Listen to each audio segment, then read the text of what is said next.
Will Battlefield outsell Call of Duty this year? To answer your question, Philip, if you're asking me, just a guy off the street now, do I think that any game can outsell Call of Duty? It's gonna be.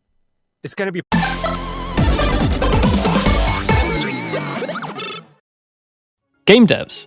Here at Heroic Labs, we know that great gameplay is what players love, but integrating metagame features like challenges, progression, and rewards is crucial for retention and monetization. But coding them is a tedious and time-consuming process. That's why top studios have turned to Hero from Heroic Labs. Hero provides a complete suite of battle-tested metagame features that are quick to implement, letting you spend more time on the core gameplay experience. Ready to ship fully featured, engaging games? Check out Hero today at heroiclabs.com. In today's hyper-competitive digital landscape, understanding your app's journey from discovery to download isn't just insightful, it's the difference between scaling and stagnating. Enter AppsFlyer, the undisputed leader in mobile attribution and marketing analytics. They've mastered the science of making every ad dollar work harder by revealing exactly where your players come from and how they interact with your app. Their platform transforms mountains of complex data into clear, actionable intelligence that separates winning campaigns from budget-draining experiments. And I know that many of the top game companies leverage AppsFlyer and are a key partner in their success. AppsFlyer, where your app's potential meets performance. I am so excited to be talking about Battlefield 6, not just the beta, which was explosive in terms of numbers, but this franchise is back seemingly from the grave, while it looks like Call of Duty might be faltering. And there are two wonderful gentlemen on the podcast to talk about this with me. First, I'd love to have Chris Sides introduce himself. Welcome back to the cast, Chris. Thanks. Yeah, I was on a shooter podcast, I don't know, months ago. But yeah, my name's Chris Sides. I've been in the industry for about 15 years, mainly EA and Bungie. My most recent job at a game company was I was the director of product on Marathon for about 4 years. And then over the last year or so, I've been doing my own side projects and doing consulting. And from the illustrious warmth of Los Angeles, it's Christopher Anjos. You have a famous LinkedIn following, at least I follow, and you've also had the unfortunate pleasure of working with game economists on Call of Duty, from what I understand, too. Thanks for the intro. Thanks for the invites. This is a lovely crew. First time, long time. So a bit of a history on me. I worked on pretty much every big shooter in the last 10 plus years. Insert a shooter in EA, I worked on it. I was very lucky to. Insert a shooter in Activision for 5 years. I worked on a few of those. And for another 5 years, even more shooters and other games at Tencent. So very excited for the future on what's coming up and very excited for what we're seeing with Battlefield 6. I love the franchise, longtime player. I'm so happy to see whatever Call of Duty DNA at work on what we're playing these days in the open beta. Each of us have worked on like one of the major shooters. We've touched it uniquely. Yeah, Battlefield over here in Sweden for me. Chris, at least Call of Duty, which we can talk about. I'd love to understand more. And Mr. Chris Sides for at Bungie, touching some of their like most storied franchises. We have a qualified crew today. I'd like to start with some hot takes. Will Battlefield outsell Call of Duty this year? No. So can I jump in fast to add some context? Please, let's go. Back in 2016, currently the record holder for the highest player count for Battlefield is Battlefield 1, which came out I believe October of 2016. And a few weeks after that, arguably the greatest first-person shooter ever to this day is Titanfall 2, released. And sandwiched between there, I believe, you had Call of Duty Infinite Warfare also released. So tell me if I'm wrong, Philip, from the numbers you're seeing. Even with that stacked lineup, amazing games, Call of Duty Infinite Warfare still outsold Battlefield 1 and Titanfall 2 combined. Is that correct? So hold up. I would a couple things on numbers as we talk about the podcast today. First of all, it's almost always going to be Steam numbers that we look at here. It's hard to get unit sales. Usually you get unit sales like months later. They're different time series, hard to compare. So I think I just want to put that asterisk first. Now, I think From what I understand, is that Advanced Warfare did outsell Battlefield 1, but the shape of those curves differed, and people reached particular milestones at different points. I think that's fair to say. But that is when the franchises came the closest. I think it's also fair to say. That's when Call of Duty was the weakest and Battlefield was the strongest. But I think your overall point that the size and disparity of the successes of the franchise, I don't think people understand, but we're talking about like a 5x difference between Call of Duty and Battlefield, even at their height. I think that Battlefield, I think it'll sell well. I think it's kind of a love story or an apology, I guess, to player base from 2042. And so I think it'll sell well. But I mean, Call of Duty is just a monster. It's juggernaut. It's just a bill that Call of Duty players pay every year. It's like Netflix. Or Peacock may have, what is that show? Love Island, but it's not going to beat Netflix. Like it's just not going to, even though it's still a good, if you like those shows, it's still good. It's just not going to happen. Even know what Call of Duty would have to do. I mean, at this point, it's just like, I'm part of that too. I'll buy the new Call of Duty regardless. And I'll buy the new Battlefield. Granted, I may be more core audience than other people, but I imagine that maybe sales will be kind of decent, but share of play time, there's a lot of overlap. And I think that is probably going to impact on, maybe it impacts peak concurrent users of COD, but I don't think it's going to harm like the business model in any fashion. To answer your question, Philip, if you're asking me, just a guy off the street now, do I think that any game can outsell Call of Duty? It's gonna be probably not, unless your game is like a Red Dead Redemption or a GTA. Historically, the best-selling year every year is a Call of Duty, unless a Rockstar Games game is released that year. You can look through the historicals, and this is and I trust those numbers. So that being said, this particular Battlefield 6, as someone who's worked on it in a previous life, as a lifelong gamer and a lifelong shooter player, I personally have never seen so much goodwill built up for a Battlefield game. Never seen it, and I love to see it. I'm loving what I'm seeing. I'm loving what I'm playing. So would you have it outselling Call of Duty this year? Gun to head. Just thinking with my head, not with my heart, I don't think so, just because of how much of a juggernaut Call of Duty is. Yep, that's kind of where I sit too. I mean, I think that a lot of us, I'll say I think it would be cool to see a first-person shooter outselling COD would be a milestone. There's a part of me that wishes it would happen, but I just don't see how it's possible, regardless of how good Battlefield is. Here would be my bull case for Battlefield. Chris, you made a really astute point. Just the scale of the differences people don't understand. It's never happened. Although, again, it's like, okay, did Battlefield 1 outsell about the Advanced Warfare during the end of that year? Okay, we can debate that. But yeah, in terms of lifetime sales, it's just, there's such different magnitudes people don't understand. The rivalry is mostly in the Swedes' heads, although I'd like it to be more real. I think the thing about Battlefield that's really important to note, it's a very European game. It's very European focused in terms of the player base. France and Germany fucking love this franchise. They love it in a way that I think is not comparable to the United States, which I think has a very strong US base. Even go back to those Call of Duty ads. Remember they had Kobe bringing the boys back together. I think there's just a staple of American culture that Call of Duty has imprinted itself in, that Battlefield doesn't quite have in Europe, but still has a relatively stronger hold. And I think what's interesting about Battlefield, this one, that I think people are underestimating, is that it's using a lot of American imagery. It is set in America. You're seeing a lot of New York. And so I do wonder if that appeal can push it over the line on top of everything else. Call of Duty being weak and Battlefield being potentially at its strongest. Is this the moment? And so I think by the end of the year, I'm willing to throw down for Battlefield on this one too. I'm willing to take the Battlefield case on that, and I need that to get over the edge of some setting pixie dust. So I'm gonna give you two perspectives, Philip and Chris. When it comes to what Call of Duty has really going for it this year, it still carries the Black Ops label. The Black Ops sub-franchise is very powerful and draws a lot of brand power into it. It's like a brand within a brand at this point. The Black Ops sub-franchise. One of the biggest things going for COD is literally its name. If you guys watched the amazing movie The Founder, at the end, he talks about McDonald's being so amazing of a name. McDonald's sounds like America. Call of Duty sounds also like America. I'm very serious. The name is the value in that IP, Call of Duty. Being said, when it comes to what you mentioned as someone who lives in Sweden, this is very, I think, remarkable. When you mentioned the Americana of this year's Battlefield.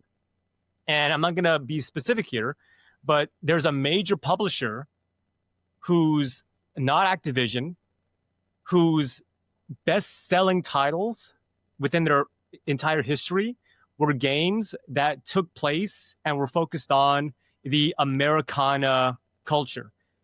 Americana is a cultural export to a degree to people outside of the US that I don't think people in the US really understands, but it sounds like from your observations, it is a selling point and it could make a difference to getting people outside of the US who are already into Battlefield to really engage further on this year's game. If that is what you see. I think there's some power there. I like it. What about Medal of Honor? Well, what about Medal of Honor? Medal of Honor. We didn't even get to talk about that franchise. Medal of Honor is very American, though. I don't know if other countries have Medal of Honors. That's true. Or they call it something different. Medal of Honor is, I think, the godfather of the FPS genre to a degree. Like Vince and the team at IW, like they worked on. I worked with them on Medal of Honor like 20 years ago. Then they went to and formed IW, and then they went off back to EA, Respawn. So it seems to be like a dead IP. Maybe it comes back. I don't know how though. I don't know. Well, they had the VR. They had the VR thing that Respawn did. But the Above and Beyond. Yeah, it's called like the Above and Beyond. Yeah, it's an asterisk. Mm-hmm. Half-Life was a good VR game as well. I liked it. Still looks good. I think it matters. I think the global story here matters. I guess what I put forward more than anything, and I see Battlefield trying to shape a thesis around like, hey, we got to I don't want to say fix this regional problem, but hey, it's an opportunity for us to grow in a way that we haven't grown before. I mean, one of the things we did on Battlefield 5 is, you remember, we had these elite units, which are almost like these mini personalities. And one of the things that I personally pulled in terms of data was that like the elite units always sold best in their home country. And so we started to play on that idea even more. And if you look at like Rainbow Six Siege, they play on nationalities quite a bit. They like the flag of the operators prominently displayed. And it's something that like Blizzard is also good at, right? Like they set things in Toronto or Brazil, like rural locations people can understand. And I think that's a great marketing strategy. I don't know if it's enough to put them over the edge, but I do think it's good that they picked up on this and ran with it. I think it's the right idea to test. I mean, what else are you going to do? We're out of theaters, people. You know, we've gone to the future, the past. I mean, where else can we go? Yeah. So you mentioned something very good about audience activation as well. This is what Valorant is and I think to a degree Overwatch is very famous for, where they introduce a new class or new character or new specialist. It's almost always focused on a country of origin. So that's great for activation and also growth for a live service game. Let's take a moment and talk about the beta, right? I mean, that's the hot news. The beta numbers, we were looking at the graphic earlier, 600,000, I think was the peak CCU, which was extremely impressive. I mean, that's more than Battlefield's ever had on Steam. Of course, again, that's a complicated question as we reviewed the analytics because they were on EA's platform at its height. So the Steam numbers don't reflect where they've been. And that's also higher than Call of Duty HQ, which is how Activision ended up rolling a bunch of the games together into one SKU. So again, that like those are real numbers that I think are adding additional caveat to what you mentioned with the Steam data on Battlefield.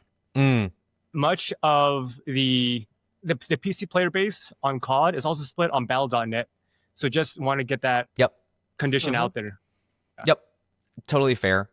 So I guess with us all having played the beta, Mr. Sides, like, what did you think? How did it play to you? What were your impressions? It plays great. I mean, it's either a love story to players or like an apology for 2042. It feels like Battlefield.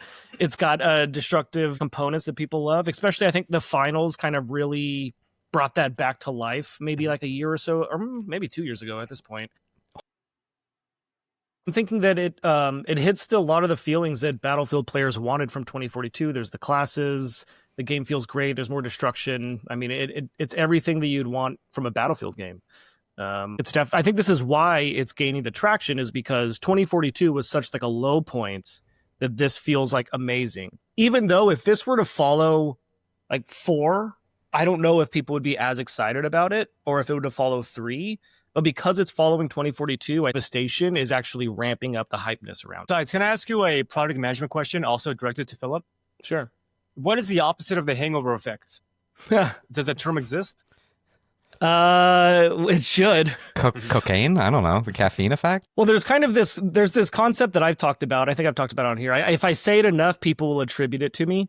It's essentially this kind of like love bombing aspect, where you have to, like, whenever a game launches or something, you need to love bomb the players, because then that's how you capture them. And then over time, you can do different things. This is Battlefield trying to love bomb the players. I don't know how Portal's going to do. Like, they're obviously going down this UGC route. If it hits, I think that'll be a fantastic, at least from a retention standpoint. I don't know how well it'll work for sales, but it's definitely something that Battlefield players have wanted.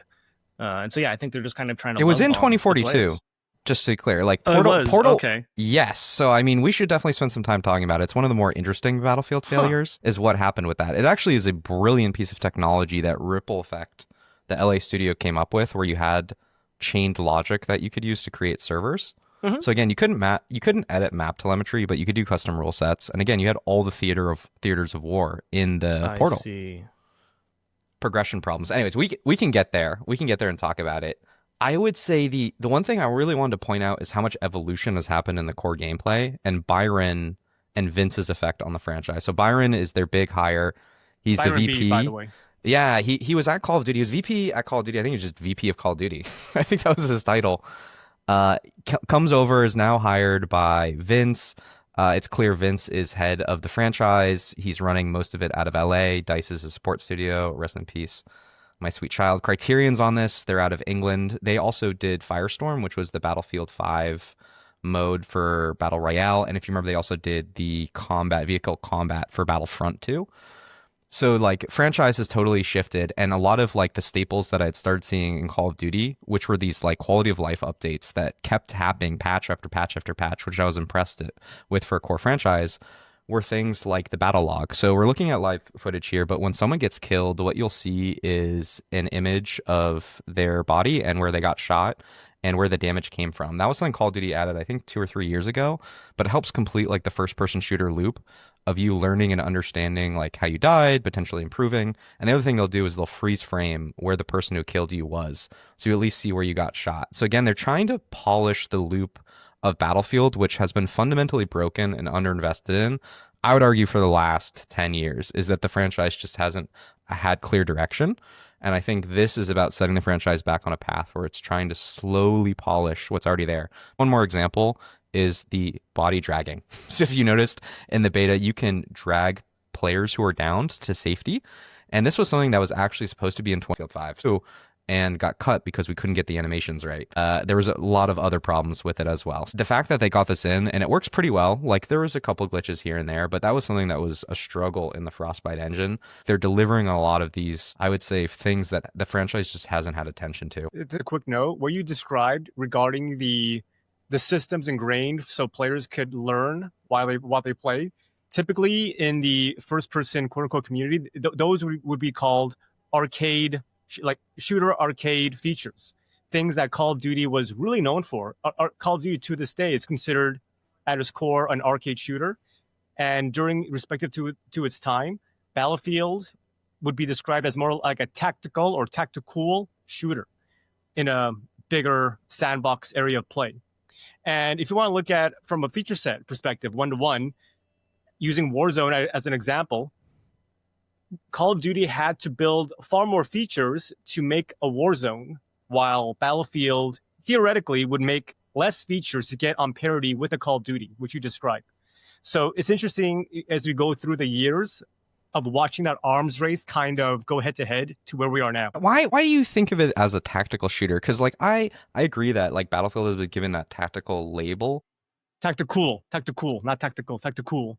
Like I played Delta Force before the weekend, which was an interesting, interesting game. I think it's very Chinese. It's very Chinese. Yes. It's very Eastern. I mean, they just straight up copied 2042. So many of the elements, which also is very distinctly Chinese. Mm. But the core gameplay, it's more brutal.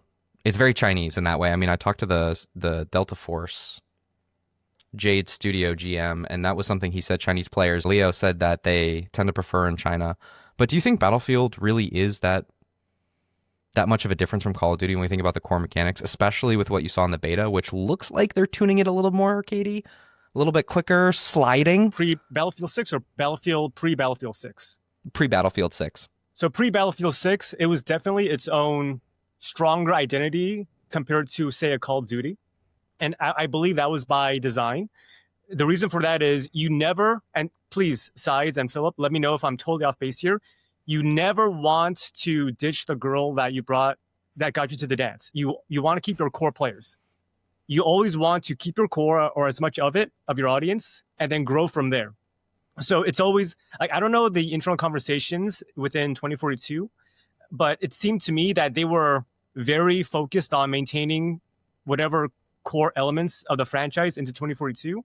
And what I see a departure within Battlefield 6 as an innovation in a good way is taking a lot of arcadey elements from, say, a Call of Duty, while also keeping the what I call, again, tactical or fantasy styled tactical elements, but not too much hardcore within Battlefield still being there, as we can see from here with the res happening on the gameplay side of things. I definitely think that over time, Battlefield has become less tactical, maybe more tactical. But I don't know if that's a reflection of where the market is going. Like when I worked on marathons, something we got told a lot was like, the game's got to be faster. Players say it's like too slow. And it's like, well, it's trying to be, at the time, it's like trying to be more tactical and things like that. And so you think about tactical with like slow and methodical. But even looking at this gameplay, like this is not slow and methodical. I think the tactical part of Battlefield 6 really seems to come down to the size of the maps. It's like a bigger map kind of means you have to be more careful in the decisions you make. You can't necessarily just run in the open field. So that's like where the tacticalness comes from. But the second to second is very arcadey. And so they're doing this interesting mix, which I think is why a lot of players are kind of like, you know, people are saying it's like the COD, you know, it's going to kill COD this year, at least, you know, all the gamers. It's because of the feel of this. Look at this gameplay. Really not what Battlefield historically has appeared to be. Yes, they have these elements of like healing or rezzing and other things that have existed in other ones, but the speed at which players are moving, the TTK feels faster. I really think they're leaning more into like the arcadey feel with some Battlefield wrapper, which I think it's actually working pretty well in my opinion. No, I agree with you. I think that's the case. I think the franchise has sped up. If you remember, there was a bunch of like interesting mechanics that the franchise used to play with. Like in Battlefield 5, if you remember, there were fortifications, which like started to be the thread of, I think, more interesting ideas about the franchise, I think, owning and embracing its own identity. And it's just, I think we've been lost. Now that I'm away from DICE and I'm looking back at like the opinions I had when I was there at DICE, you know, looking at the franchise overall, kind of seeing how Call of Duty has evolved, doing much more study of the first-person shooter market overall, I think we really lost not just, you know, our core, but like growing our core, like growing all of those things which make playing Battlefield a lot of fun. Like, to give you an example, Battlefield is three things in my opinion, and I think that's shared by most people, and there's a million documents in EA. It's large-scale combined arms warfare. That's number one. So that means land, air, sea combat. That's a core part of the franchise. I think that's something we should talk about because it's also the most expensive part of the franchise and one that has very strange cost-benefit analysis. I think there's a focus on team-oriented objectives. That's something I think is remarkably different from Call of Duty, which is usually individual play or focus on kill streak or kill death ratio. And then I think there's the class system, which I also love to talk about, which is the idea that you're going to encourage this interdependence, or I think mostly what it is just playstyle preference. I don't think it amounts to anything, but that still is a staple of the franchise. So it's those three things, and all of those three things, by the way, are different than Call of Duty. Those are opposing Call of Duty, and I'm very curious, Chris, what ground war was in Call of Duty. So you remember Call of Duty was like attacking everyone at one point, and there was a 64-player mode. So when you mentioned what Battlefield was, thank you for that. I'm going to tell you what. Or at least that's one person. That's one dude in Stockholm. Okay. So being very, from my perspective, being very careful here. When it comes to Call of Duty, it has to be fun to shoot, and it has to be fun to move. They both have, from campaign to multiplayer to zombies, non-negotiable. As non-negotiable as buttery smooth 60 FPS all the time. So once you have those basics down, I use McDonald's a lot in talking about Call of Duty in the best way possible, in terms that there's a formula for a baseline Call of Duty. And once a studio has demonstrated that they master and understand what the franchise is, then they're allowed to add their own layers of innovation and have their own studio identity. And you still see that to this day. Like Call of Duty from IW or Infinity Ward has a different attitude than a Call of Duty from Treyarch or Sledgehammer Games. But they all have the same skeleton of it feels great to move, it feels great to shoot. There's score streaks that can exponentially increase your player fantasy in each session of a game. You don't really have that in Battlefield, and shout out to Richard Brown, Battlefield in terms of its play style is more about us. Call of Duty in its, say, smaller 6v6 core mode is more about me. And even Bobby Kotick talked about this in the past, where you are the hero of an action movie in every single Call of Duty game you play. That fantasy, I think, is very unique to what a Call of Duty player expects from a Call of Duty, regardless of its sub-franchise. Do you feel like, although there are the team-oriented and things like that, do you think that Battlefield 6 is becoming more in that sense of Call of Duty, of being the hero? Because even if you look at from a content creator standpoint, when you look at what they play, it's rare. Well, sometimes I'm sure it's about team play, but a lot of it is about how good they are or cool things they did. What we're seeing here is a support class for Battlefield 6 open beta, where one of their functions of this class is to revive other players on the fly. You could also take out enemy players using their kit. That being said, I've seen more and I've had more fun playing as a support, reviving my teammates and taking out enemies as a support class. In a sense, you are a hero. And I wouldn't say that's taking a page out of Call of Duty. It's taking a page from a Battlefield game, Battlefield 2, 20 plus years ago. Namely the Japanese medic. So if you guys played 1942 back in the early 2000s, such a fun class. And it's almost like we're going back to full circle sides, where from us to me to us and back and forth again. So from what I played thus far on the open beta for Battlefield 6, yes, it's all about the objectives. That being said, there's also opportunity for you to just go ham and play your own fantasy shooter if you like, which is always a good thing. I do think that is a good thing for sure, but I think it removes from the team-oriented aspect. It's almost like the other players just exist to give me my rewards. It's not necessarily they exist so I can support them, even if you play support. I just feel like 6 is leaning more into the selfish player behavior that Call of Duty tends to, which I don't necessarily think is a bad thing. I still think it has the Battlefield wrapper on it, but I think the individual play, session to session or really game to game, feels more selfish than it used to. I might counter you from a brand perspective, because this is also something that Battlefield, it's the struggle for Battlefield's identity is what I've started to see when I look at the franchise at stake. And so if you remember in 2042, the last one, there were operators. So there were characters that you could use on the battlefield that you could collect, very similar to Rainbow Six Siege, I guess, in some degree. They did have distinct gameplay. That was also the first time, for instance, you could have a squad of all the same characters, which got a lot of criticism as fantasy and immersion breaking. I would also point out that is in a response to problems that the franchise have that we haven't talked about yet, which is that the game can't fucking retain. This is a problem. It's been hard for Battlefield to find a live service and find a monetization formula that works with the game, with the audience, content that's retentive, that isn't just map packs. One of the things that we haven't talked about is Battlefield engineered this DLC model, this expansion model for first-person shooters. Battlefield 2 was cranking these out in the early 2000s. Spec Ops, even 43 had its own expansion packs, and DICE lost the translation of live service. And honestly, I thought we accelerated it too quickly. But we've kind of moved. There was that hero experiment, and I think this is actually moving away from that hero experiment. And if you look at the soldier, it's just someone generic. And I think to Chris's point, you said action hero. I think what the fantasy that Battlefield provides is definitely different than what you just mentioned. I don't think it's about action hero. I do think there's something to the scale and about emerging from that scale. Iwo Jima in Battlefield 5 was one of the most successful updates of the franchise, where I thought we started to find our footing again. And it was about a large-scale invasion of Iwo Jima that felt like you were part of something larger than yourself. That's what I think Battlefield promises. There was one thing our creative director said that I always thought was really compelling. on Battlefield 5 or why he thought Battlefield 1 sold the most, which is that when you look at like the back of a box for a Battlefield game, there's all this like incredible grand imagery. Like if you remember, the back of the box for Battlefield 1 had the Zeppelin in it, right? And you're like, oh my God, can I go in that? Could I man that? Could I be a part of that? It's not just a cutscene.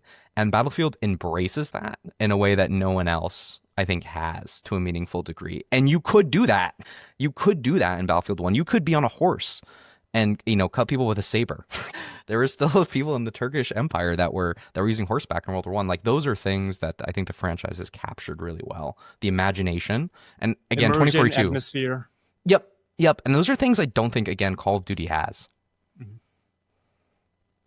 Well, a primary driver when it came to designing maps within Call of Duty, it was always about very clear sightlines. For example, the first thing not even a competitive, but even a casual shooter does when they boot up an FPS game, multiplayer FPS game on their PC, they turn down all the settings low to make it perform the highest while also making sightlines very clear. It's for a purpose. So I agree with your sentiment, Philip. It's a different desired outcome from the player base. I was thinking too, like about like the Zeppelin on the back of the box. At the end of the day, Battlefield in general is like one of the most gorgeous games to market. I mean, it has all the stuff you could ask for. Battlefield moments exist for a reason, and I think that's why. I mean, even the 2042 marketing video is one of my favorites ever, and I think that they're getting away with a lot of that now because of how many content creators exist that are hyped about it and playing it. They're getting a ton of free marketing from these just great videos that exist. They're so good at it. The game, like the sandbox of the game, just supports those opportunities. And while Call of Duty, I feel, is much more on that, like, you know, trick shot. How cool are you? How good are you? It's kind of like the sweet, cool guy, you know. While Battlefield is more of like this like creative, artistic version of war. And so this is why it leads to me heavily believing that it's going to sell extremely well. But I don't know if those marketing aspects really hold to the retention like you're talking about, Philip. You can ride the Zeppelin, you get on it once, you're like, this is sick. It's like, okay, I don't need to do that again. You know, it's like, it doesn't really retain people, but it's so good on the back of the box. I mean, it's just perfect for them. And that is a great segue to one of Battlefield's core problems that I'd like to ask both of you about. You know, imagine you're franchise managers. You have all these studios underneath you. We know Battlefield doesn't have great retention. What do you see that as a function of, and how do you go out and try to solve that in Battlefield 6? And so right now we're looking at the content launch evolution, starting from Battlefield Bad Company, looking at the number of maps, weapons, classes, the system that they had, the type of loadout they have. General trend is that it's downward shaping in terms of the quantity of content as well. So this would be one way to start the conversation. So in general, not just for Battlefield, but any game, you have to get the progression as sweet as possible to make people always want to come back to make sure that their session was worth whatever time they put into it. It could be leveling up a character, a gun, to grind out a skin, or to fill out specific or arbitrary daily login awards to get a meta reward at the end of a season. So easy answer, progression has to be a pillar of design from day one. I mean, I 100% agree. I even think just the skin grind in Call of Duty, like, this is me being biased, but I love it every year, that skin grind to get the gold for everything, or, you know, Damascus, or whatever you want to do. I think that aspect, it gives it such like I mean, at the end of the day, Call of Duty has amazing second to second, but it gives this like long-term goal that feels like you're working towards it every time you get a kill. And I think that, I don't know if, I'm sure Battlefield 6 will have something. I don't remember anything in the beta that was kind of leaning that direction. But something as, I say simple, it's still a lot of content. You have to make all the cosmetics, but simple in like a systems perspective. Something like that, I think, hits so well for that audience that really craves it.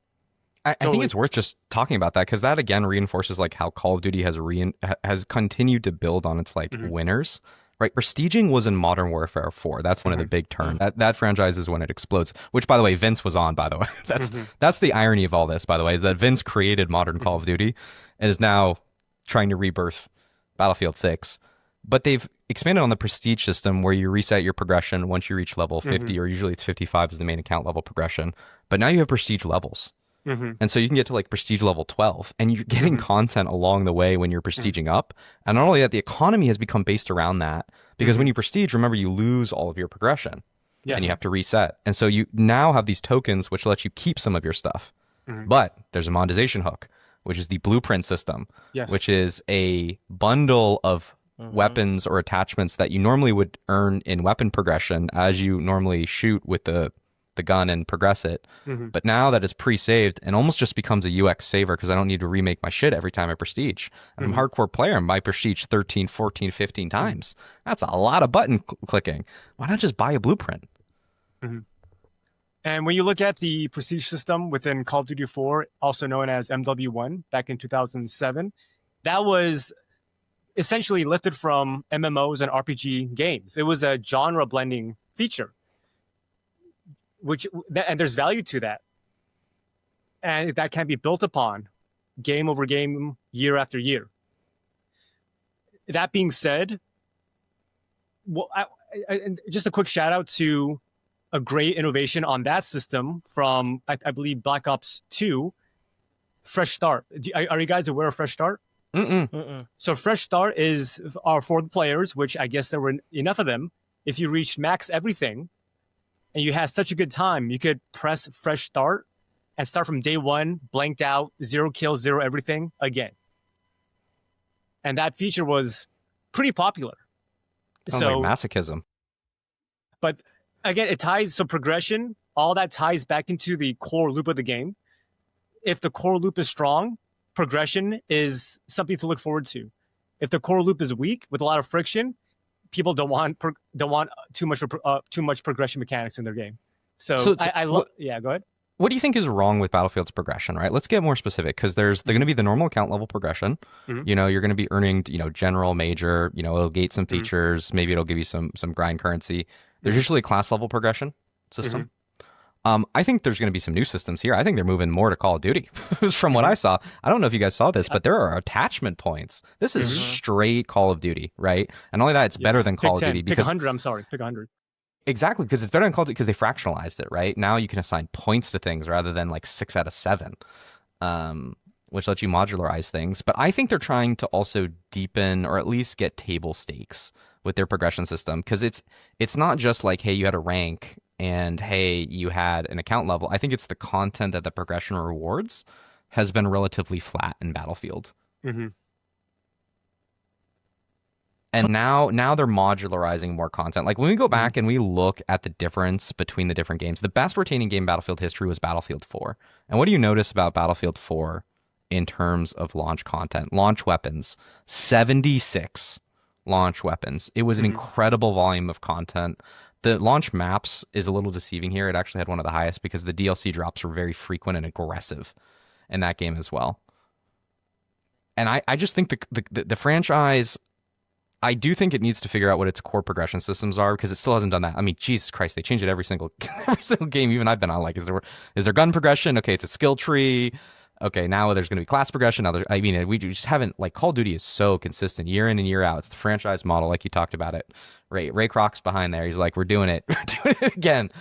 I think that they haven't had the firepower behind their progression systems, and I think this is finally going to help, which is just having enough studios. Like, the manpower behind the two different franchises has been enormous, in my opinion, and it's gotten worse. I mean, you might have 500 people on Battlefield franchise, some of the earlier ones, and you're already looking at, 1,000 to 3,000 for Call of Duty. All hands on deck. All hands on deck. And Call of Duty still has those 3-year dev cycles because Bobby set it up that way, where you'd have the cascading studios that get you yearly releases. So you just look at the logos here. Between 2042 and Black Ops 6, there must be, 14 studios for Activision, and there's 6 for Battlefield? The House of COD. The House of COD. The House of COD, indeed. What's wrong? What do you fix? What would I fix for Battlefield in general? Like, in terms of progression systems, like you said, one thing that you could do is, like, they got to get progression right. How do they get progression rewarding? Right? By making it rewarding. That's how you get it right. By, like, having for like coming to the table in every meeting and every sync about this from the product side to the design side to the engineering side to the UI UX side. Everyone has, let's take a very first principles approach of we value the player and we value the player's time. Okay. Therefore, every time they touch our game or product, for every session, they end the session either feeling happy that they played, rewarded, or incentivized to play longer. And we start from there. It could be different for, like, when it comes to Battlefield, I don't remember much about 2042. That being said, no one does. From my memory, 2042's core gameplay was good. I had a good time. I remember having a good time playing it. But when I compare that to my memories of playing insert a COD, any COD, I remember like December 2013 playing Ghost. I remember what game I was playing, what mode, and what gun I was playing for in December 2013. Call of Duty Ghost. I was trying to get the Honey Badger, and I was trying very hard to do whatever it took to get that gun. I remember that. It's a core memory of mine. And that's unique for a game like Call of Duty because of how all their systems are ingrained for that progression style. And Call of Duty is really one of those games where people buy in November or October and they play throughout the year and they only stop to play the next Call of Duty, typically. Some people just stay for the next 2 years. But Call of Duty is very unique in that because of the many progression systems and rewards you get and the fun of the core loop. Call of Duty, I don't think Call of Duty gets enough credit, actually, now that I'm thinking about it, what it does right. So to answer your question of what Battlefield could then do is I think they're doing it. So Battlefield 6 has a lot of DNA from Call of Duty. Their franchise director of product is, great name, by the way, Cody Corona. And he's the director of product, franchise management based in LA, along with Byron Beede, GM, along with another great name, Enrico Bongo, who also came from Activision, Call of Duty, is now at EA, I believe. So you have the leadership structure there to really, from the top down, set the expectations of a baseline of not just progression, but overall, I think, product management, which Call of Duty is very good at, and also I think underrated when it comes to when people talk about product management in games now being exercised at the highest level, at a franchise level for Battlefield 6. So based on that lineup, I'm very confident that they'll do something that will be head and shoulders above what we've seen before for Battlefield. We bet on people, is what I'm trying to say. Mr. Sides, what do you think? Yeah, I mean, I don't have enough kind of insight into the kind of leadership and like corporate workings on that side. I mean, the math makes sense is kind of the thing that when you look at it. Now it just you hope you didn't mess up along the way in that equation, but it makes sense. And I think that's from my perspective as somebody who hasn't worked on like these specific games like you two have.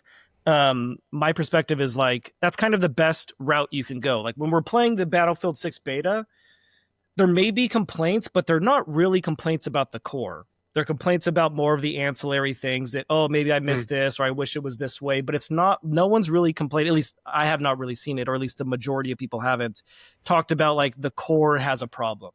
But when you looked at 2042, the fact that you could have the same class in the whole squad, that was a massive problem from a sentiment standpoint for Battlefield players. And so there was core problems back then. And I think that what we're seeing now is like there doesn't really seem to be that core problem. So you're right, putting that progression on top, they have to hit right because it's like they got the core. That'll get you the sales, that'll get you a month of gameplay or whatever. But how do you get now going on forward while also competing with COD, which I mean, regardless of how you feel, the amount of content they release is just unbelievable. I mean, it is like almost you can't even fathom the number of things they are releasing every 2 months. It is overwhelming to think about. And so I don't know how they're going to solve that problem, regardless of their progression track. They may have good progression. Again, that's good for early on retention and maybe some sort of late game prestige system. but the amount of content they have to compete with is just mind-boggling. I mean, when we were doing analysis like of Marathon and looking at COD, they're just a juggernaut. I mean, the amount of stuff they release is insane. So let's talk about the product management aspect, which I think is really interesting. Also, Economist team, that doesn't get enough credit, obviously. I don't know how you could leave that They're out. intertwined. Design, economics, product, they're all intertwined. So I guess I'm curious for each of you, how would you reallocate resources? Like maps has always been what Battlefield has gone towards. I feel like that's a dead paradigm. Guns, battle pass, cosmetics. I mean, we know what the playbook is, but how are you going to relatively allocate resources to get the most bang for your buck and retention for the Battlefield franchise? Hey, are you building a game, launching an app, or considering an acquisition? Well, in that case, Deconstructor Fund Consulting is here to help you out. We do everything from market research to go-to-market strategies to live ops optimization and due diligence. We're trusted by some of the most beloved game development companies, makers of tools and tech, as well as some of the most renowned investors. Now, if you are building, launching, or buying, don't do it alone. Do it with us. Connect by emailing to consulting@deconstructoroffun.com. Stay ahead of the competition with Sensor Tower, the trusted source for mobile marketing intelligence. Whether you're tracking trends, benchmarking performance, or scouting the next big hit, Sensor Tower delivers the data that drives strategy. Dominate the charts with Sensor Tower. Web stores, you've seen what good looks like, but have you experienced great? AppCharge is the direct-to-consumer platform that powers over $500 million in transactions each year for top studios. They're not just another vendor. They're backed by Supercell and built by monetization veterans from Moonactive, Playtika, and other industry giants who understand the difference between merely functional and the truly exceptional. What sets them apart? Deeply personalized web stores with custom-designed offers, industry-leading monetization features, seamless in-game payment integration, and a robust SDK. While 70% of top-grossing games already have web stores, the ones scaling the fastest are doing it with AppCharge. Ready to transform good into great? Learn more at appcharge.com. Using COD as an example again, another baseline or matter of fact for every Call of Duty is that there is a main character in every game. And that main character is always the gun. Because that is what that takes up like half of the screen sometimes. It's in every game mode, it's in every game. And people talk about their guns in Call of Duty like their favorite character in Street Fighter. Oh, this gun's great, this gun's overpowered. And on top of that, there's ways to customize each gun. Pick 10, pick what you will. And also play styles. So going into Battlefield, I would be curious to see how much they can over-index on not the gunplay, but the focus on the gun and gunplay itself while also keeping the core of what made Battlefield, which is, of course, the big maps, big teams, formations, vehicles. Guns, again, I'm biased here, coming from COD. They have the most attention. They have the most. People see the guns the most. People use guns. There's never a situation where people don't use guns. So the dumb answer here, Philip, and sides, more guns the better. I for sure agree. More guns better, especially just looking at like if you just want to take a data point of Battlefield 4. But I don't know how that translates to Battlefield when a part of it is classes that are meant to not use their guns. Like the support system. I mean, of course they use their weapons, but their like core identity is that they are saving the people who are using their guns. Engineer, and to some extent too, where it's like their core identity is ensuring that players can continue to use vehicles or something. So I think that they run into an interesting problem where COD is simple in that perspective. It's just the gun. That's all you need. There's no other things going on. But Battlefield runs into this mix where it's like the gun is sick, but also it's like I want to res people. That's my fantasy, is like supporting the team in some fashion. I don't know if Call of Duty really has that like support fantasy as like Battlefield does, and I think there may be some difficulty there in the way like you cohort players. Like there's obviously players who love the weapons and that's all they care about, but if you're releasing like a cosmetic, do you lower the pool of audience that is willing to find that one interesting compared to COD, where it's like everybody will find this interesting who uses this weapon?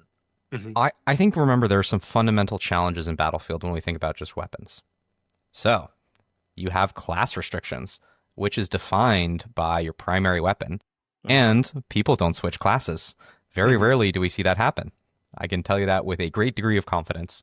Yes, some elder players do, but by and large, that's not the behavior we observe. You pick one class and you go with it, which means you divide by 4, which is also behind 2042 trying to move to Call of Duty's open classes. No restrictions, everything customizable, RPG go, right? And Call of Duty, interesting, has been like adding a little bit more, especially we were talking about like continuing to improve, where like now you get bonuses if you have 3 of the same type of perks, which is really fun, but they continue to like embrace the loadout RPG aspect. I mean, last time I counted, it was like 30 different choices you can make on a Call of Duty character.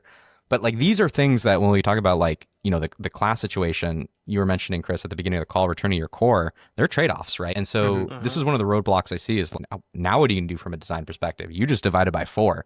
And not only that, what about vehicles, right? That's been something that always has been a problem on the franchise, that's your 5th class.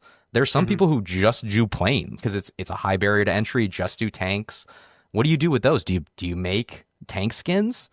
Do I make more vehicles, or do I just say fuck it, and like let's go for TAM and just build assault weapons? You get rid of the class system? So I wouldn't get rid of the class system or core feature of Battlefield. I would be curious to see, at least when it comes to the release of Battlefield 6, if there would be bundles you could either direct purchase or unlock that would include X skin for all vehicles that the players could then customize on a one-to-one basis. Again, I don't have any insider information on this, but I'll be curious to see if that happens. So long as players could, number 1, work towards them.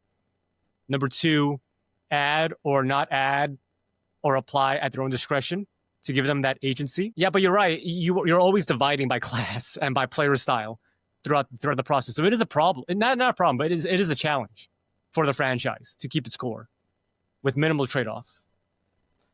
Can I offer something else here, which I think is interesting? Please. Portal. We were talking about Portal. They're a UGC platform. It's coming back, baby. It's come back with a bang. Not only that, it's not going to be like custom scripted. It's going to be in an open source game engine. Go dot. Go dot.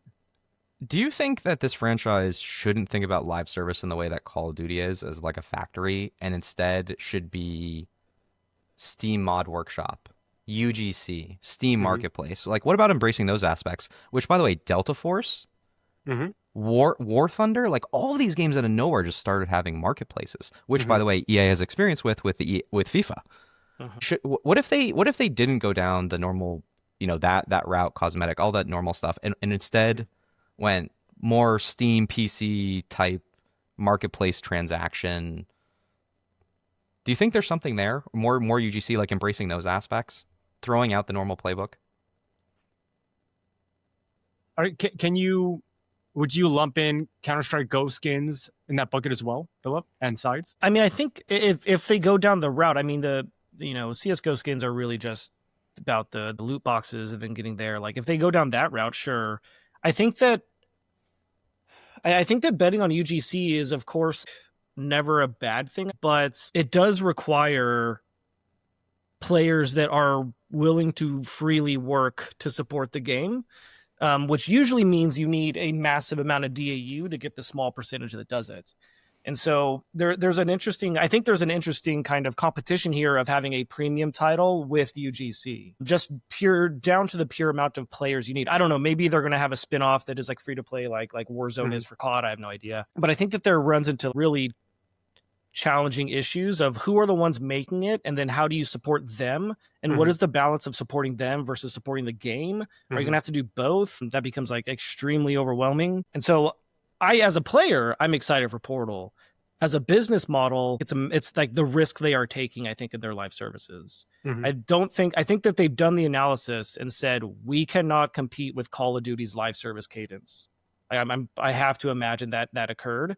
And so they went another route to try to keep players. And I think that it's kind of one of the only options, because once you build the tools, of course, there's still support needed, but you're not having to build the bespoke content by yourself anymore. You're relying on other players who enjoy that, which is kind of the hope. But you'd have to get the players to actually do it and keep them. Mm-hmm. Yeah, I think to your point, Sides, I will also link in what is the incentive structure for people to create on Portal, aside from flexing their creative muscles. I am personally biased towards any UGC tools for any major game. I still, to this day, have great memories of Warcraft 3 and their map editor. Like, just to be clear, and let it be known that the game mode Day of the Ancients came from the map editor of Warcraft 3, which has now, birthed the MOBA genre, which makes in like a lot of money every year. So of course, the romantic in me hopes and thinks that could happen again for something like Portal and Battlefield 6. That said, it has to be easy for not just players to create in Portal. It has to be easy for the players to then discover what's worth playing and give feedback to the creators and to other players that, hey, this mode is good, you should play more of it. On top, and linking all that together is it worth players to make content aside from the joy of doing it on Battlefield 6? I don't know what the answer is to that.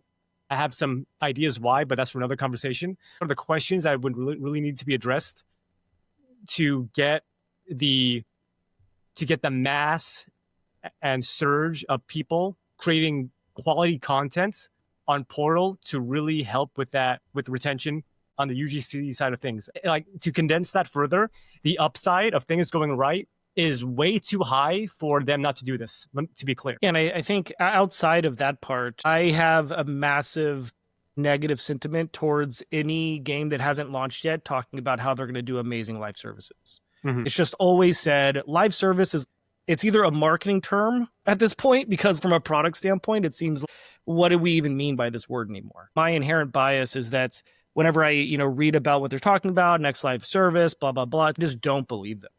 Mm-hmm. And I just don't, and I'm hope to be proven wrong, because I love Battlefield. Like, I want to play it. I want to be part of that community for a long time. I just don't believe it. And I don't see how they get there. It's exactly what we saw in like consumer insight surveys. Like, I remember flying out to Germany and like, you're behind the interrogation glass and you're actually seeing someone interact with the fans. And that was one of the things that really popped out. The word live service has become toxic. It means, it's become dirtied. It becomes a future promise. It's things that I want now. I completely agree with you on that. I will say on the UGC Portal side, I really disagree with Chris. Like, people create to create. I think we see this on all UGC platforms. There wasn't a large financial incentive to create, and for example, something like Dreams or Little Big Planet. But we see that happen all the time, and you'll see the same thing in Battlefield Portal, because we know it already happened, right? Battlefield Portal already shipped in 2042, and I think again, the tools were limited. You weren't affecting geometry, you were affecting rule sets, and that is different than geometry. But I still think you saw a community there that were trying to figure it out and ultimately make something. Linux exists. I'd point that out. Like, these things do persist. I think Portal needs to be a really important part of the strategy. Like, I still look at Portal as the counter positioning to Call of Duty. Like, when we think about Call of Duty, it's the formula, right? You've got all the different franchise aspects and you kind of like change the skin or the mod. And that also is something that Battlefield has had a problem with. Like, when we look at the Steam PSU curves, there's still people playing Battlefield 5 or 2042, whatever theater of war they want, right? That's where a lot of the strong preferences come from. And this is an attempt to unify it, which Call of Duty has been trying to do as well. Now it's Call of Duty HQ. Everything's under a unified launcher. The engine started to be aligned. And so I think that's where all these executives' heads are at.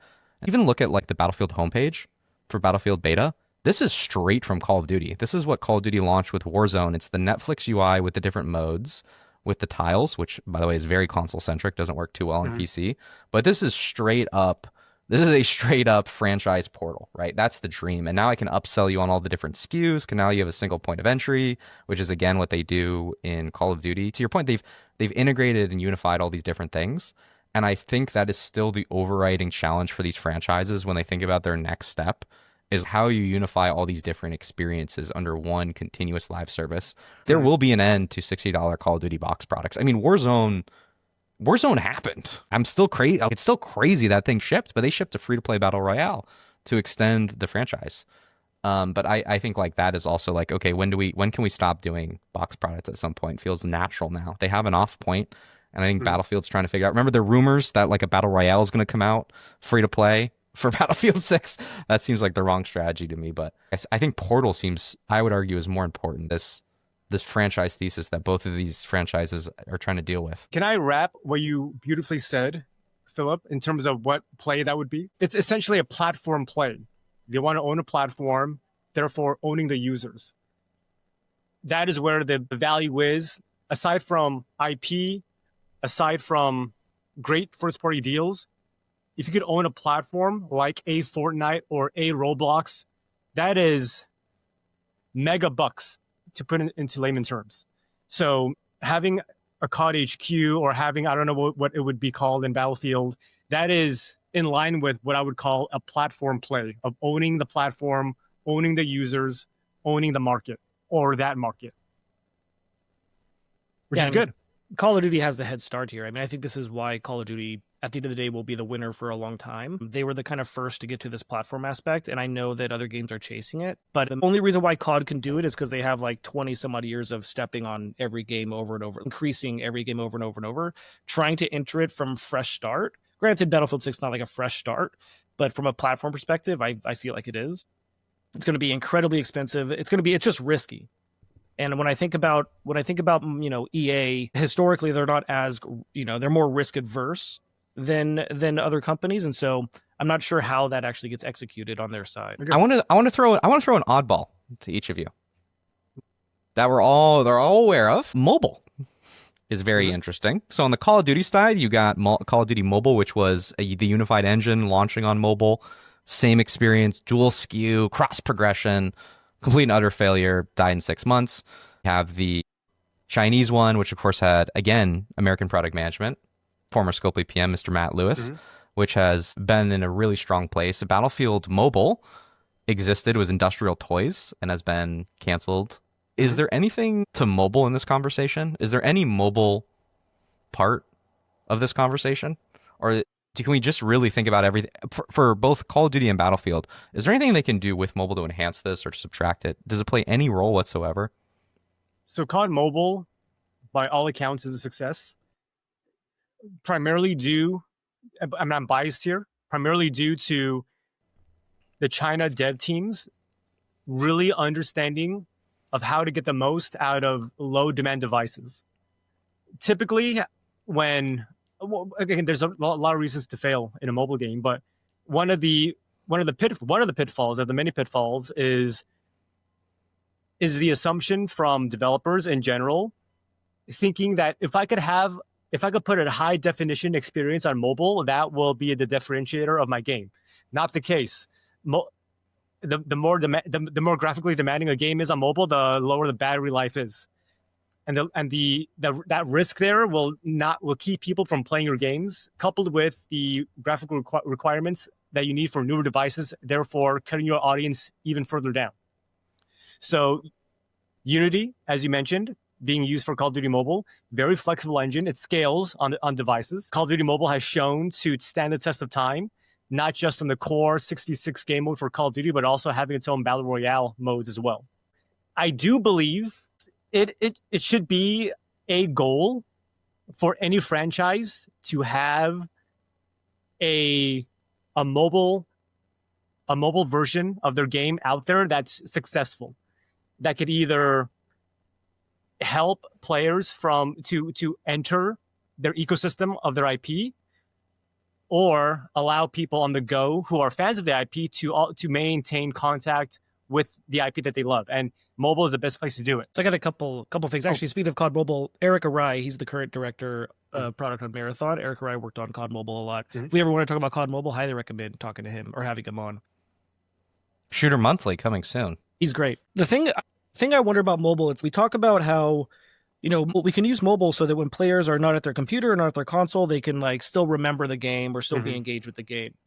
I sort of wonder if that, like, I don't know how much of that I believe, because there are plenty of ways to interact with a game, especially from a community standpoint, when you're out and about, that doesn't require playing the game. When I think about mobile, one, I'm just extremely pessimistic, so that's like my bias here. I look at, if there was a Battlefield, God, not even to bring this word back, the companion apps they had back in the day. Elite, I remember that. Rest in peace. That was a subscription service too at one point. But I think that, like, if you can use mobile as an acquisition source for the mainline game, that is a decent strategy compared to really betting on mobile being its own profitable business. And of course, it is possible if you wanted to do that, to like focus on it being profitable. But I think just from a pure risk standpoint, that's how I would look at a mobile perspective. Is it just an acquisition source to get them on mainline? That may be a little bit also too much of a Western perspective. And so there's definitely, like, this is me really thinking about like Western gamers, not necessarily Eastern. And so I'm unsure about on the Eastern side if that's even a concept. What's the concept that not sure if it's Eastern? Like this is a very Western perspective of like using the mobile app as the acquisition source for the premium product. While I don't think that, I don't know like how well premium games do in more of like APAC countries. And I don't know if that is like a similar concept where, a player could play on mobile in APAC that would then lead them to buy it on PC. It just seems like the worst funnel either. I mean, if you product management this out, it's just like from mobile to purchase, it's like, wow. For sure. But it's one of those things where it's like, how do you justify the effort of making a mobile game? And if you have to prove profitability within the SKU, it's a totally different argument than if you can somehow say there's a halo effect from a marketing acquisition standpoint, and you can use that as a justification for the mobile SKU.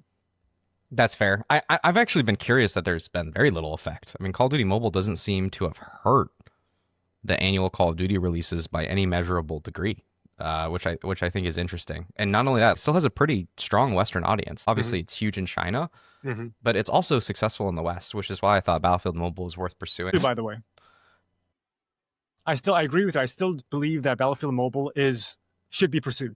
I think it should too. I mean, I think Apex also was enough of a proof point. It's unfortunate how that ended. A lot of internal drama we could talk about. That's sad. But like those were high quality games that seemed like good proof of concepts. I wouldn't say proof of concepts. They were real. It's just sad that it's another reminder that EA has put this franchise aside. And Apex has really been the cat's meow for the last couple of years. I think that's what's put Battlefield on the back burner. I think in many regards, it's just Apex has been so dominant. I mean, they're spinning up multiple studios for Apex. They already have, right? I mean, there was this huge Madison, Wisconsin announcement, which Call of Duty also has some studios Vancouver. Yep, Vancouver. Yeah, man, there is really no mobile connection. That just like seems weird not to talk about mobile. It's like the elephant in the room. I know. Mobile is where the money is, really. I mean, Delta Force is doing well. I mean, again, China. But that's a dual SKU too. That's a true dual SKU. And quick aside on Delta Force, there's other factors at play, of course, but even during last week's amazing open beta for Battlefield 6, the Delta Force numbers on Steam at least seemed almost unaffected. It's almost like they're a different audience. Well, I mean, Delta Force numbers seem unaffected by anything, to where I'm a little suspicious, and I do wonder if there's some bot activity with the marketplace or a little Chinese bot farm. I don't know. How do you guys look at Delta Force and China and some of the other games we didn't get to talk about here? Hell Let Loose, Squad, Postscriptum. Think about these scale shooters. I mean, they've kind of just existed. I mean, they all just seem to be operating in their own world. There's like Steam Mil-Sim guys, and then there's like Battlefield, and Delta Force is its own category. It seems like everyone's happy. I think there's definitely space within the FPS like market to have those games. I think when we're talking about like Battlefield and COD, that's like the top. And so it's like it's a different level of competition. Like if Call of Duty had 100,000 D8 or CCU for a few months, that would be devastating. But when we look at like Delta Force, it's like, oh, that's pretty good. So it's just a different world. I don't know if it's necessarily a different audience per se. I'm sure there's overlap, but there is at least space for those titles to exist. And also, I really only play Delta Force for the extraction mode. I'm one of the rare ones, but it has both, and so I think that allows a couple different audiences there to exist too. And also, extraction is just kind of more core, even in that game. I agree with sides over there. The FPS market, there's always room. Like I'm looking at Steam charts right now. The top six of the top 7 games are all FPSs, but they're all a bit different. And when it comes to Delta Force, Delta Force, there's something for everyone in Delta Force, to the point where I'm a big believer of finding a niche and sticking with it. But Delta Force has been able to have almost like a buffet of modes for any FPS fan. If you like extraction, there's a decent extraction mode. If you want a large scale sandbox, we have that. If you want an intimate 6v6, we have that as well. And it's free to play. Well, hold on. You skipped the best parts. What if you want loot boxes? What if you want chase items? I mean, I'm serious. I'm like, I want those mechanics. Like, we used to have battle packs. You remember? Yes. Like, all that. Call of Duty used to have this too. I mean, there's still RNG in these franchises, but I think that's a leg up the Chinese devs have over us. They don't really give a the West doesn't have pitchforks, right? Because the Reddit knows that the Chinese devs don't give a shit about them. And so they don't know how to put their pitchforks against them. They don't know how to use their agenda to whip them. Whereas the West is always listening, community managers, apologetic, affected by this. And so they can just go in and build these mechanics that, again, don't just make money. I would argue are engrossing and engaging. And to piggyback off what you mentioned, not only is the game so robust with content at the time of this conversation, I know if I log in next week, there'll be even more content. Yeah, Delta Force is insane too. Yes. So not only does it have a lot of content, there's always new content, because China, they know it's all about the content. You need more content, and along with systems, but it's a constant thing with them, and they understand that. They don't see it as a treadmill; they just see it as the name of the game. I think there was a fork in the road. Western devs were, how do we solve the content treadmill? You know how many meetings I've been in talking about how do we solve the content treadmill? While the East was like, let's run. Let's go. And like, you can see the disparity on a live service standpoint. When you look at like Eastern live services, they are just a million years further than Western live services. It is an exception here. COD is pretty incredible. But outside of COD, it's like really these games are, every 3 months we'll have one new map, 5 weapons. It's like, that's not a live service anymore. That just does not define the word anymore. You really got to look to what the East is doing. I mean, they are just killing it. Granted, I don't know how expensive that would be in the West. You know, Western dev is very expensive. And so I'm not sure what the P&L would look like, but it's something that they took with and just ran with it while we tried to solve it, and we failed. We failed like miserably at it. You were at Capital Games, right? Capital Games, their Star Wars games, I think, did a great job of kind of countering or having an answer for that content treadmill by from a systems perspective. Can you talk a bit more about that from what you remember about that time of your life? I mean, one of the great things about, you know, Galaxy of Heroes was that every character we launched essentially expanded the progression by more than the cost of the character. And so if we launched a character, there was 1 year where we launched 60 characters in a year, which actually we ran into diminishing returns. But every single character that we add essentially adds like another month or 2 of engagement for really not. It was a lot of effort, and it became more difficult over time as you get more characters. But for the most part, the gear system, and I mean, this isn't unique, right? This was all taken from like Heroes Charge and stuff from back in the day. But you know, the gear system, the ability system, we just kept adding to that. And every character just sat on top of it. And so if you were a core player and engaged in the core loop and you wanted to collect every character, it just constant was feeding into it. Granted, I would still argue it was a content treadmill. Like, it did rely on new content. It had good systems, but it definitely relied on new content for elder players. And also a lot of bespoke content, raids, territory battles. Those things were big, bespoke pieces of content. Then once they were out, they kind of ran on their own and were really supported by systems. But to get them built in the first place was a lot of work. Games live service we had it down to a T. It was awesome. Yeah, I still remember it. Yeah, I remember being impressed by, oh wow, it was almost like a spreadsheet change, and it was so impactful from a small change to the gameplay experience. So firm handshake from me. Thank you, appreciate it. Is there an FPS equivalent? I got to get back to you on that. Nothing comes to mind. You don't have power progression. That changes things radically. I think it has to be about mastery at some level, and I think honestly that's where a lot of squad RPGs have like started to end up, is like, oh shit, we need more core gameplay. The power progression is interesting and gets you a long way. I've actually been spending a lot of time with Clash Royale recently. That franchise is interesting in that they basically have tripled down on the RPG mechanics and actually pushed aside some of the CCG mechanics. But again, even for Galaxy of Heroes, from my understanding, like there's still a meta around which characters you want to level up, which ones are best against which other ones. Like there still are strategic choices. Like when I look at Battlefield and we talk about the content problem, I still think of that in-round progression stuff you were talking about earlier in terms of kill streaks that I think they've really missed out on. And if you remember, they did add an in-round progression mechanic to this beta. They had this 3-tier level system you get with each of your character. In round, you will go from, it's a field spec, that's what it is. It's got 3 different tiers. I'm very curious if they're going to live ops this. But I think what's zero marginal cost is when you do stat changes. How can we take the existing rule set if it's flexible enough and basically just bundle that into a piece of content? And really, it's just a JSON config. I think is a really interesting place for the franchise to explore.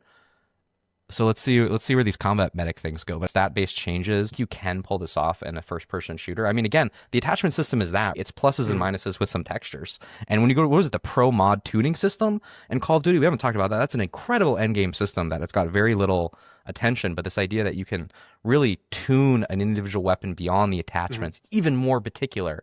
Again, not worse or better, trying to be horizontal. I think those are things I hope the franchise explores more. I'm with you guys on like the tone of the conversation. This thing's got to go out and fucking sell copies and win back the core. That's the first thing it's got to do. I think it'll probably fall down on the live service because, again, this is the first iteration from Vince and Byron. And let's see how they do over time. It's a marathon, not a sprint, and this franchise has got a long way to go. Yeah, and I think as we were talking about like what FPSs do this, I would argue that like Destiny actually does a decent job here. I don't think it's as good as something like a mobile systems game like Galaxy of Heroes, but every weapon they drop, because the perks are randomized and all this, like every weapon they release adds a lot of hours to gameplay if a player wants to grind out that weapon because of random rolls. And so I do think that Destiny actually does a pretty good job here of like treating their weapons almost as classes in a way, or like as characters in Galaxy of Heroes. But outside of that, that's kind of the only, well, granted I worked at Bungie, but that was the only one that like jumped out at me that I think it does a pretty decent job. Gentlemen, should we close it with a final question?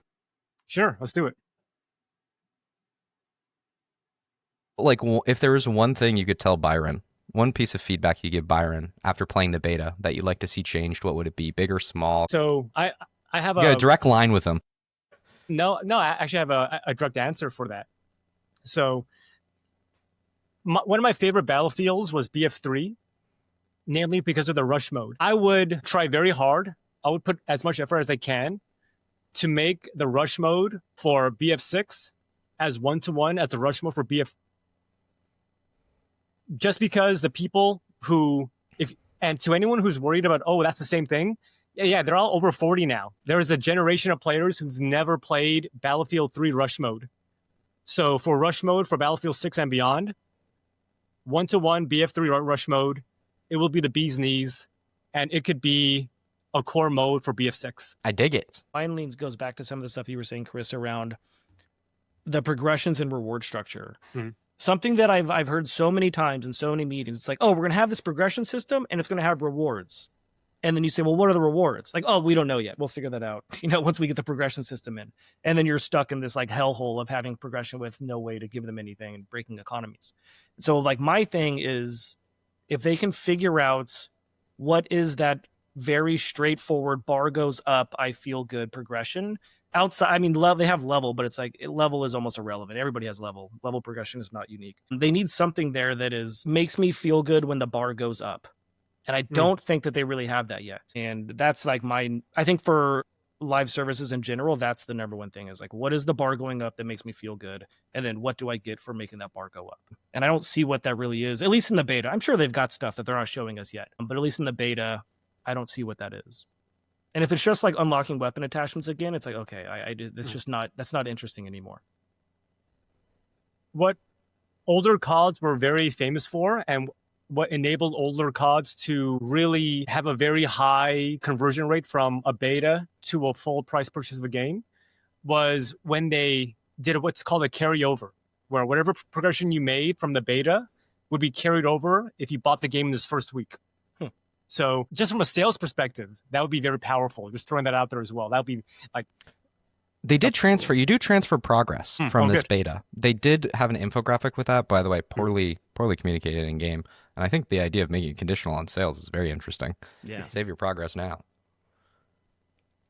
On my aspect, like I still think the path they're going down on like getting the core gameplay right and like fine tuning things that have never been quite functional is what I love most about this iteration of the game. So, give you another example we didn't get a chance to talk about, but when you're selecting where you want to spawn, you remember there's this big overhead map. It's one of the DICE staples. It's one of the most impressive things Frostbite can do. Give you an overtime, real 3D rendered image of the map. Incredibly impressive technically, and also lets you assess the battlefield and decide where you want to spawn. Now, when you click on one of your units or one of your squad members, you actually see like a battle cam from their first person mode. It looks like something out of Jarhead. It looks like it looks like, body cam footage, but also lets you assess the situation and whether or not I want to spawn there or if like I'm going to die in like 3 seconds. So it solves all these different problems. Like love stuff like that. What I would ask them to do is to continue to build that in terms of squad cohesion, which is something that I think the franchise, again, when we go back to the original part, this is what I think Battlefield has lost, is reinforcing its squad. I think the land air sea thing I actually think is not what the franchise should rest on. I actually think resting on the squad is a much more exciting direction for the franchise. And so I'd like to see something very simple. Some sort of notification when I'm out of range of my fellow squad members. The thing they got to solve is how you can keep squads together, how it's incentivized for them to move together. What is the system's design? Dying within a certain radius of my squad member gives me experience points. I would say any small thing that they can do to try to increase squad cohesion, I think is a nice aspect to start to tune things, start to move in that more positive core squad direction. Gentlemen, any final words? Anything you would like to say? Anything you want to go out with? It's going to be a great year for shooters. Yeah.